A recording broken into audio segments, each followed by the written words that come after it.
Hello and welcome back to Iran Travel Guide. We're here today to look at some of Persia's ancient history, which it has in abundance.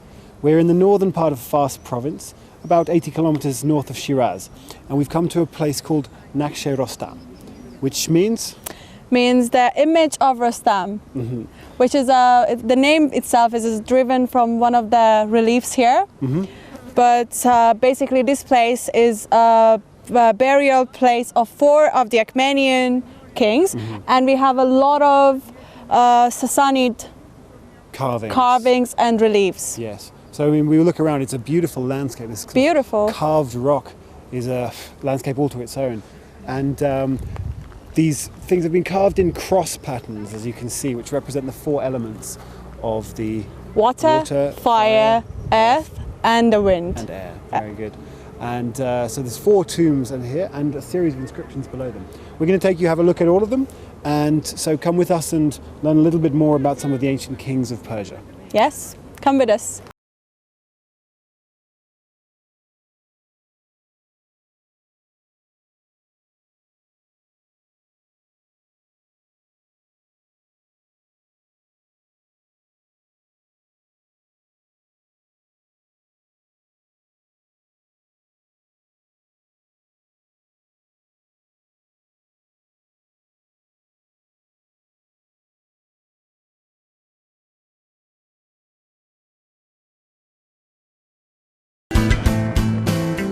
So this is the triumph relief of Shapur, and the guy who is kneeled down is the Valerian, the emperor of the Roman Emperor. The Roman Emperor. Yeah. And he was defeated in battle by Shapur. Yes, he was defeated in a battle, and that's why the Shapur, the king, made him to kneel down and ask for forgiveness. And this is basically a picture that gives information about that event. And they say that after he kneeled down and asked for forgiveness, he basically forgave him. Yes. But he was not the first, he was the 3rd Roman emperor to try and attack Persia, and the 3rd in succession to fail against Shapur. Yeah, and we have more like reliefs here which shows about the victories the against battles. Yes, absolutely. With Romans specifically.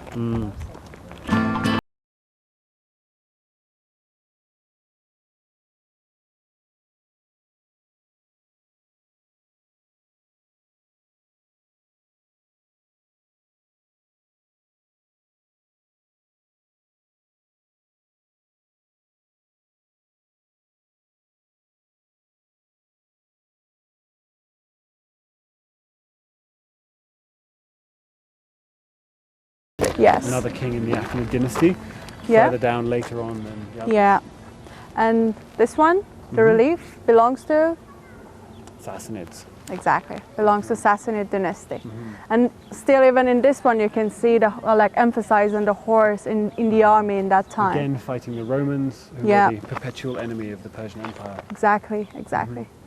And you can see the sword the guy is holding. He's got a sword and he has a lance. And the sword frame, it's like oversized in a big way,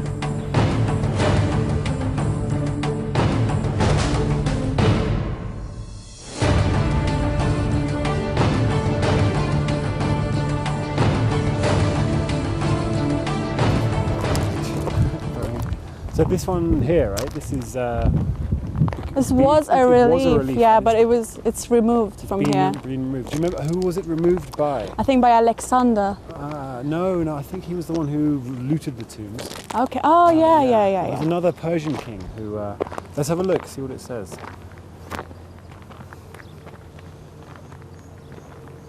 It says this area perhaps was meant to be a relief here, but there was no chance to finish it. Okay. So it was basically like this from the beginning. So if we're looking at this here, we can see that there could well have been another big relief here, perhaps in the same style as this, perhaps later, we're not sure. But all there is a small fragment of text in the middle here. Which that text also doesn't have any historic value, because according to this, it's written like it's a recent note about like sharing the water in the area. Okay, so it's really not. It's not very recent, but it's the same function as before almost, giving the news to the people, but in a much more modern sense. But who knows what could have been here if they got around to finishing it. Yeah, you should close your eyes and imagine it. Yeah.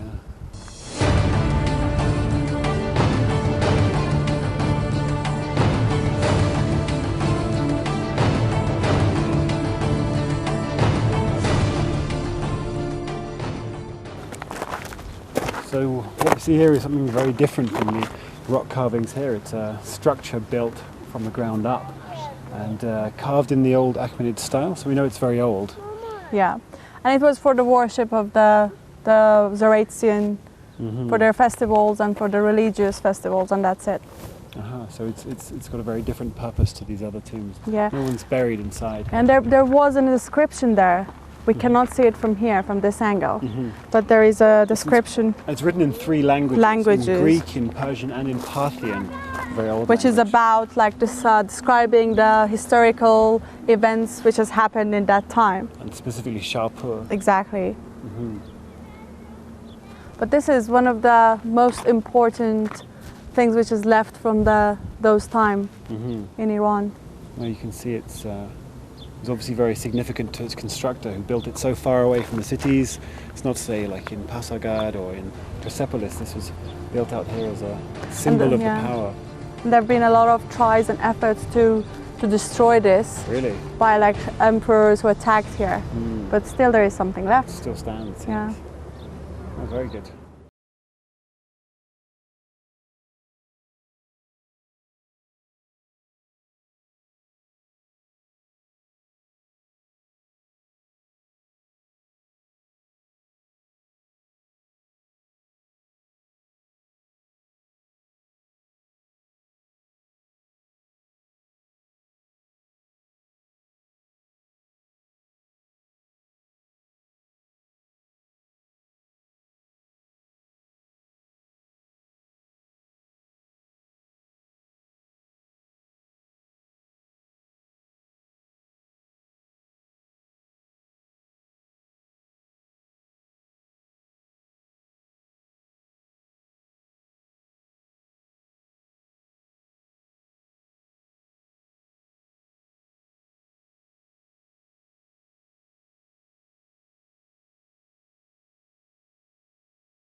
Hello, I'm Stuart Dennison. And I am Azadeh Mirzai. And we're here not in some jungle somewhere, not in Ardabil in the west of Iran, not in the forests of the center, and not even in the mountains. And not even in the north, next to the Caspian Sea. We are here in the capital city of Iran, Tehran. Yes, Tehran is a huge city. It's a major modern metropolis. It's got over 10 million people living here permanently, plus a huge population who come and go. But one of the things that sets it apart and makes it different from all these other places where there's so much traffic, pollution and so on, is the sheer amount of green space here. Tehran is a place, a city, that you can find thousands of different parks in different sizes and with different functions. For example, there are more than 1,900 parks in Iran. There are 25 major parks in Iran. Major parks, I mean like big parks, like the one we are here, which is one of them. And there's a concept we have in Tehran, which is called the forest parks. There are over 11 forest parks in Tehran and around it. Yeah, the forest park means that it's not just sort of a laid out, geometrical, nice park where people can stroll. It's much more wilderness. Some of this was allowed as the city grew up. It was built around these places and they were kept as parks. What you can see behind us here is on this side over here is the beginning of one of these jungle parks, the forest parks we have. And on this side here is a much more traditional European style park with walkways, places for people to sit and eat and so on. So there's a real variety of different options in terms of parks in Tehran itself. There is over 48,000 hectares of green spaces in the city of Tehran. But this doesn't mean that these green spaces are only outside of Tehran. Wherever in the city you are, either in the north, south, east, west. If you're tired of the traffic or you have to wait somewhere for someone, there is definitely a park close to you nearby. And that is what I love about Tehran. Because as you said, it's like any other big city, it's a bit crowded. But these green spaces in the city is what I really like, that you can be there and enjoy.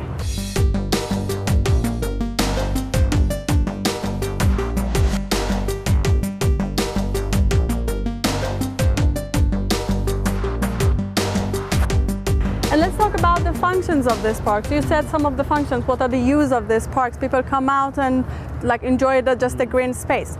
But another important function is that in all the parks, even in the very small parts, there are facilities for sports.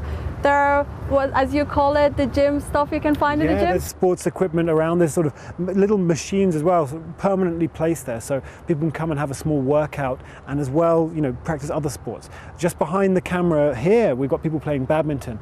Over there, there's some people skating. So there's a variety of different options. And some of the parks even have painted courts, for example, little football pitches, small things that people can use free of charge as well to all the people. So it's a real hive of activity, especially when the weather's good.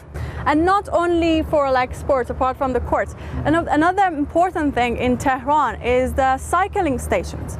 In different parks in Tehran, in the city also, there are lots of cycling stations that you can rent a bicycle, use the bicycle to the city, give it back to the other station. But there are parks that they're designed only for cycling. There are parks that you can go only for cycling or only for walking in the parks, and they're beautifully designed. It's very peaceful, so you're not going to be disturbed by some people who are walking while you're cycling, so that's a very good thing to know. Yeah, absolutely. What we've found as we've been looking around these parks is just the sheer variety of activities going on. There are people sitting reading books, people having dinner, people coming out to break their fast after the month of Ramadan, for example. What we see here is all of human life comes here and it's all melted together. Tehran, with all its mix of different people from different places, different cultures, everything here in the parks comes together. We see young and old, we see families, couples, individuals, and we see them all enjoying the variety of nature that this city has to offer. And I think, as you have seen so far in Iran Travel Guide, you know that Iranians love nature. They spend a lot of time on picnics with their families. So come to Tehran, you should see some of these beauties. Not only here, you can find it everywhere else in Iran. Thank you. Have a look at the beautiful parks in Tehran. Thank you. Great, let's go. Yeah.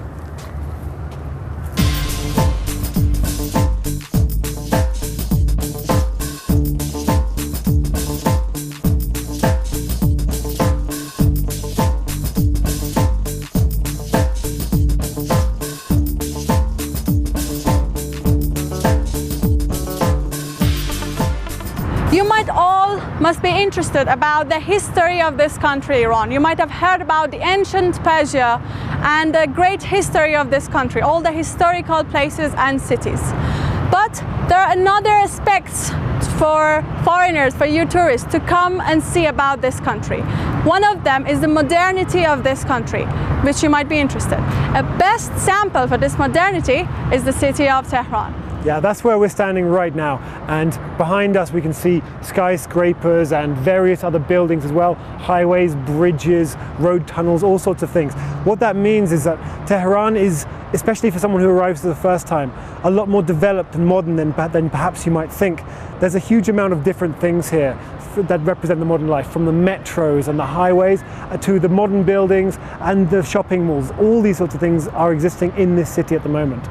Tehran is the center and the heart of cultural and business and everything in Iran. So there are a lot of different varieties of activities you can do here.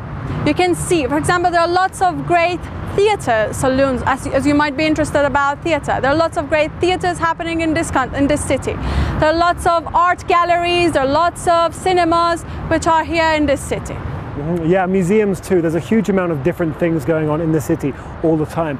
And what it means is that people can come here, maybe see some old things, but also see new ones. Go shopping, for example. Take a trip around, see some of the old palaces, and then try some of the new restaurants. You know, there's lots of very interesting things going on here, with a mix of old and traditional, new and international and modern. Food is one great example. There are restaurants here which mix cuisines from all over Asia with Iranian ones, plus international different varieties. The same is true in theatre, in film. All of these sorts of aspects are being mixed, and people are understanding more about the modern world here. Tehran, being a modern city, makes it very easy, of course, for the travelers. As the travelers might come to Iran, you will not have any problem with accommodations, for example. There are varieties, lots and lots of hotels or hostels, or even small places with low budgets, people who can stay. There are lots of restaurants, cafes, any sort of activity you can have here. Yeah, I mean, we've traveled ourselves in quite a few different places, and it's surprisingly easy how it is to get around in Iran, to find your way. I mean, I thought it would be a difficulty with the language and so on, but both people we've met and our own experiences have shown that there are people here who are not only able to speak English, but speak it to a good level, find ways to communicate. And so the hassles and stresses you go to in a non-English speaking country are actually relatively minimal here because of the language and because of the modern tourist lifestyle. I'm sure for tourists, this aspect of Iranian life, the modernity of a city like Tehran or other cities, other big cities of Iran, is something that might really get your attention and you really want to see. I really advise you to come and see this, because I'm sure you've heard a lot about Iran, but you might not have heard about this sort of life in Iran. You might not think there is this sort of life happening in Iran. Tehran is the center of it. In other cities also you can find it. We're gonna show you some modernity of this city. Be with us and enjoy. Thank you. Yeah, let's go.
Hi, today we're in the Bazaar of Shiraz, and we've met a couple of tourists here.